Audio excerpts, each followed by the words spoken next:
கிறிஸ்துவுக்குள் அன்பானவர்களே, உங்களை சந்திப்பதில் மகிழ்ச்சி அடைகிறேன். 2 கொரிந்தியர் 1:10. அப்படிப்பட்ட மரணத்தினின்றும் அவர் எங்களை தப்புவித்தார், இப்பொழுதும் தப்புவிக்கிறார், இன்னும் தப்புவிப்பார் என்று அவரை நம்பியிருக்கிறோம். பிரியமானவர்களே, நம் தேவனாகிய கர்த்தர் நேற்றும் இன்றும் என்றும் மாறாத தேவனாய் இருக்கிறபடியால் அவர் நம்மை தப்புவிக்கிறார், இன்னும் தப்புவிப்பார் என்ற நம்பிக்கையோடு கூட அவரையே நாம் சார்ந்து நிற்கிறோம். நாம் வாழுகின்ற இந்த பொல்லாத உலகிலே பிரச்சனைகளும் போராட்டங்களும் வியாதிகளும் சாபங்களும் நம்மை நெருக்கி கொண்டு வருகிறது.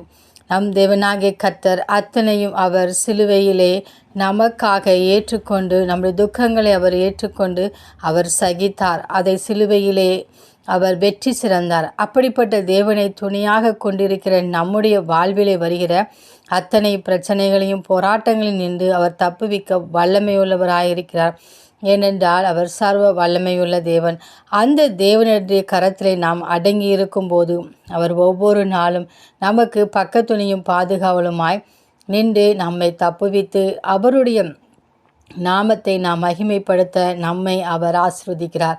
எனவே ஒவ்வொரு நாளும் அவருடைய பலத்த கரத்துக்குள் நாம் அடங்கி இருந்து அவருடைய சித்தத்தை நாம் நிறைவேற்றுகிற பிள்ளைகளாய் காணப்படுவோம்.